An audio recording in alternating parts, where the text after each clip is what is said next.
fatal horse, and its name that sat on him was Death, and hell followed with him.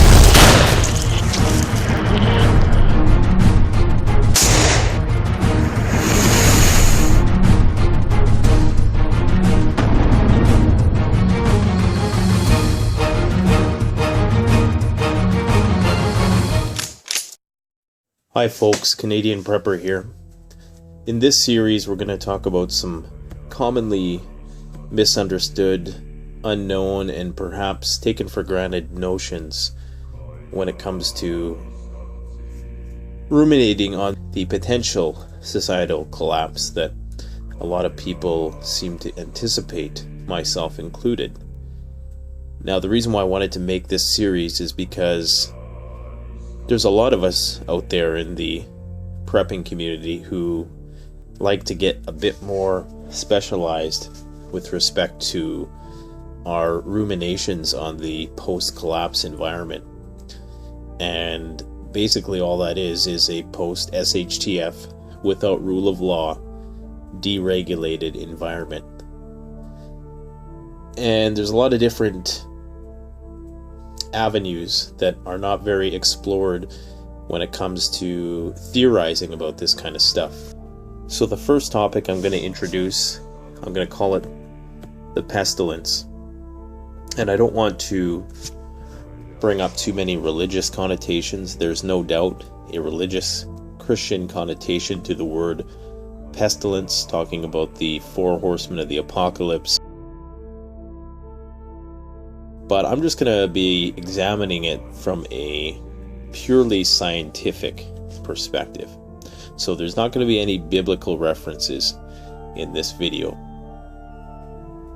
Now, I'm not an entomologist, and I'm certainly not a epidemiologist.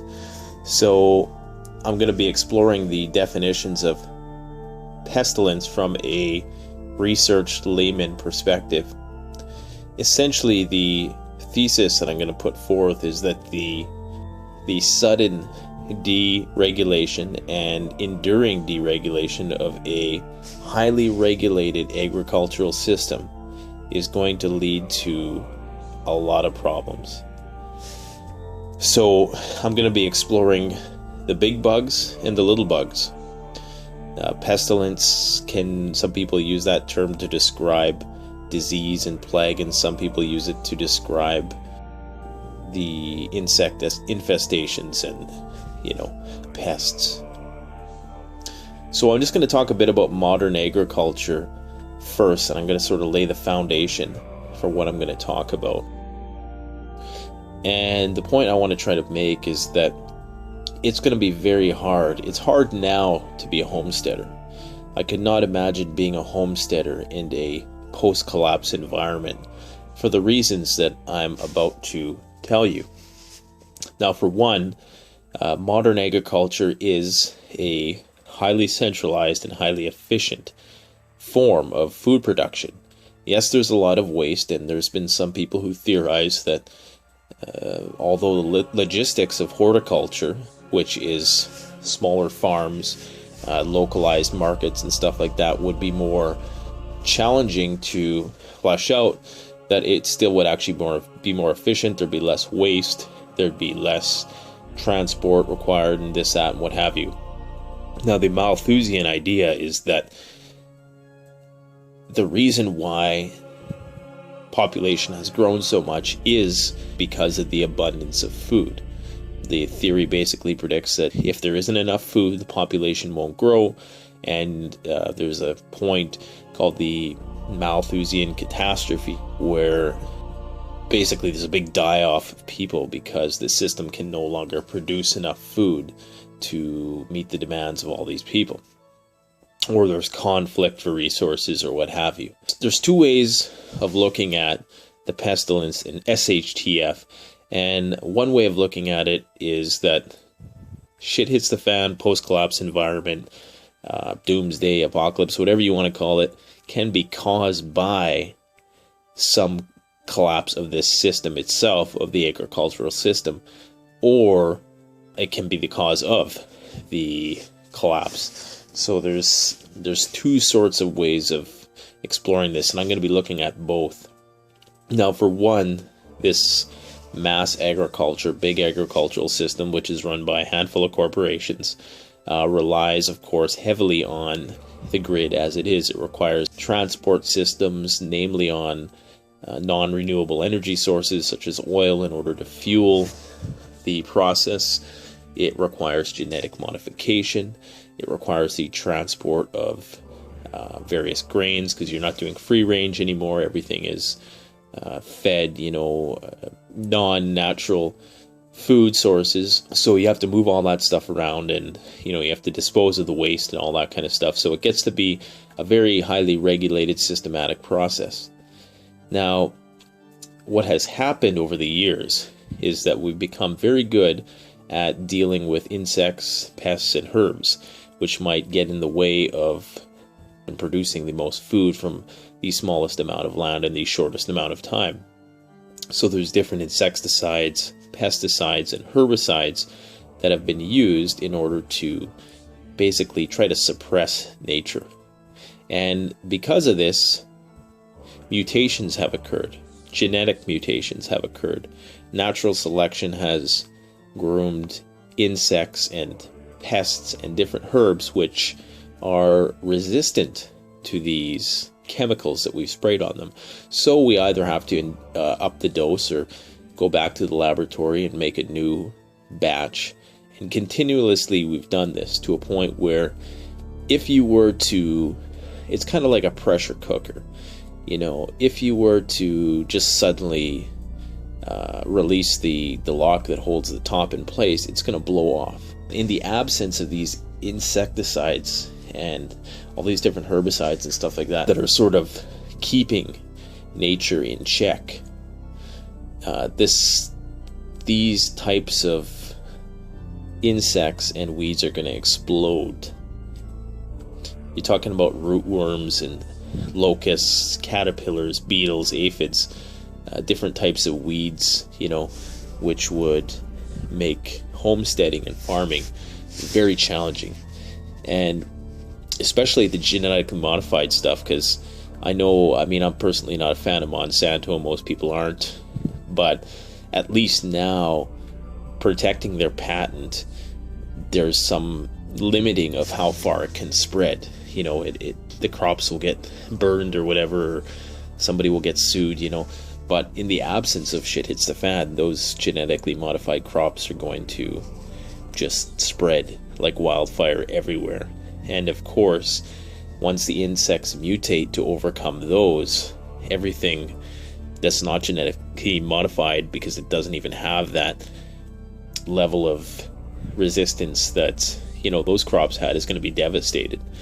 So it's going to be very, very challenging to do any sort of organic farming. Any sort of agrarian lifestyle will be exceptionally complicated, if it's not complicated enough already. In addition to this, you're going to have the outbreak of nuisance pests. So bed bugs. There's not going to be any more exterminators.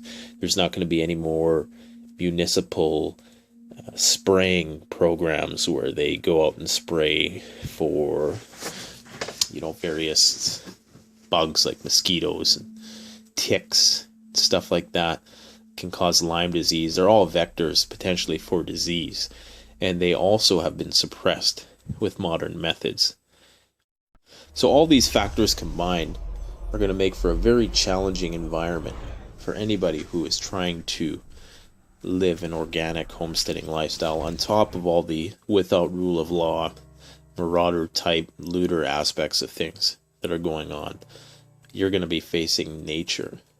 And I should add, in addition to this, and this is a commonly forgotten about fact, is that you're going to be on your own when it comes to meteorology. So in terms of predicting the weather, it's going to be very challenging to do that. There's not going to be any more insurance. There's not going to be any more subsidization. There's going to be a lot of challenges which are exacerbated, and in part because, some people have different mixed opinions about this, but I think we are living in a climate of extremes right now. Extremes that are not commonly seen in history, perhaps. So all the challenges of the agrarian lifestyle are going to be magnified at least 2 to 3-fold in the post-collapse environment. So now I'm going to switch gears a little bit, and we're going to examine the pestilence from the superbug perspective. So, like I said before, the superbug can be the cause of the collapse, or it can be caused by the collapse. And the pressure cooker metaphor is still very pertinent here, where we have a nation right now, a society, a civilization, whose immunity has been propped up by various supplementation and modern medicine. We've become hyper-dependent on the grid. And I sometimes liken the Western world to an old man who's on life support, because so many people are being propped up by these various medications and supplementation to compensate for their nutrient deficiencies and lethargic lifestyles, that in the absence of those things, we are literally naked and afraid in nature. Now, when you talk about superbugs, obviously you're dealing with antibiotic resistance, which, of course, in the absence of these antibiotic resistant medications, we once again are at a very big loss when it comes to the battle against viruses and bacteria, because we've developed a reliance on vaccinations.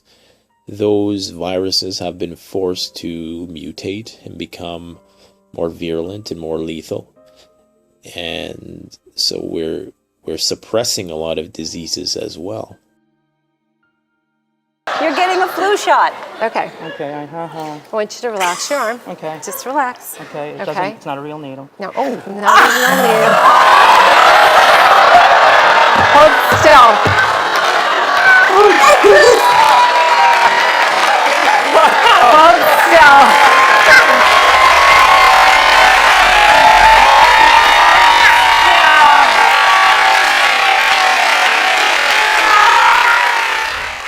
And a lot of people don't really think a whole lot when they get vaccinations. And there are some vaccinations which are valid, and there's some which are definitely dubious.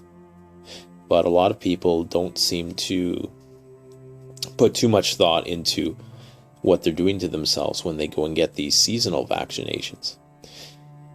So part of the reason why the superbug is likely going to be a variable in the post-collapse environment, whether it's a cause or caused by, is unknown, but is because there's going to be more vectors for disease due to the lack of spraying, as I talked about before, because of the abundance of pests, be they of the mammalian sort or insect sort. There's going to be more of them, and there's going to be more chance for that disease to spread. You're going to have the total breakdown of the universal regulatory systems and standards and codes, which have sort of held everything in check thus far, which have ensured a certain level of sanitary conduct in the civilization in which we live thus far. You take those things away, and once again, we're naked and afraid in nature. The lack of genetic variation in some of the livestock populations due to the desire to be highly efficient and to produce the most amount of meat as possible. A lot of these cows and pigs and sheep and what have you, they're chock full of antibiotics, growth hormones, vaccinations, artificial insemination, basically dictates the breeding pattern. Lots of animals can't even breed by themselves anymore. There's certain species who require man to intervene in order for them to breed. Most of them are grain-fed. They're not free-range. They've become semi-domesticated in a way, as such that they too cannot live in a natural environment. Most of these factory farm cows wouldn't be able to survive in the uncivilized Wild West without the help of Seller 559 or some other experienced person in the field of animal husbandry. But the fact is, the 60 billion animals that we consume every year is another 60 billion chances for some sort of viral or bacterial mutation. And because of the inappropriate use of antibiotics on these animals, it only makes the probability of that much more probable. In addition to this, the second and third world husbandry practices are not as high standard. There's more potential for disease to be spread or for some sort of mutation to happen. In addition to that, a lot of those people in the second and third world it's kind of a mixed blessing in a way, but they have hardened immune systems due to exposure of all sorts of bacteria and viral pathogens.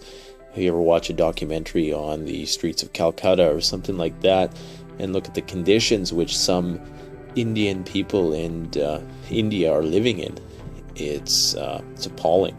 The destitution and the abject poverty and the waste mismanagement is it's a ticking time bomb waiting to happen. And unfortunately, in contrast to that, the whitewashed and sanitized Western world are not primed for the unsanitary conditions of an environment like that, or a post-collapse environment, which would surely resemble that. In the post-collapse environment, hygiene will be at a minimum at best. There's going to be inept waste disposal. People are going to make waste in haste. The amount of other problems they're going to have to deal with on a daily basis, they're not going to be too concerned about where they're putting their waste until it becomes a big problem. In addition to that, you're going to have poor water treatment. You can only filter water with 100% efficiency for so many days before something happens, somewhere, and some disease spreads, on top of all these other factors I talked about. All these compounding variables lead to a very chaotic situation. And that's not counting the other diseases like cholera and dysentery, stuff like that, which are going to come about due to waste mismanagement processes. Now, you can see once again that we're talking about pestilence as a cause or caused by the collapse. It very well could be both. It most certainly will be something that is exacerbated after a grid down situation, because as I said before, right now nature is under a pressure cooker, and in the absence of that containment, it's just going to be an unleashing of violence from nature, because we've suppressed it for so long. Whether you're talking about the insects rebounding and retaking the crops, or the wildlife in the forest coming back into the cities, the wild dogs running rampant in the streets. I mean, nature is being held down right now. It's being harnessed, and we, the stewards of the land, have kept a lid on things. But in the absence of that, be prepared for a very challenging series of events. Now, what I'm talking about with the pestilence is something which wouldn't come about right away, because, you'd have to wait, I'd say 1 or 2 years. You'd start seeing some really crazy patterns in the ecosystems and stuff like that. It's not going to take exceptionally long, but it's going to take at least a year for it to become very, very noticeable. And so you might have a couple good years there if we're talking about indefinite grid down, which, heaven forbid, if it ever happens. If it does, it does. And so just something I want people to be aware of, that when we're talking about living indefinitely in a post-collapse environment, you have to take into consideration the effects and the imprint that we've made on nature and how that's going to bounce back. It's just a reality, folks. So I'm going to continue this series on the unknowns of SHTF. It's going to probably be about a 10-part series when all's said and done. And let me know what you think. Share your comments, concerns, and criticisms. By all means, please like, subscribe, share. It definitely helps me out. And I look forward to engaging in dialogue with you. Thank you for watching. Canadian Prepper out.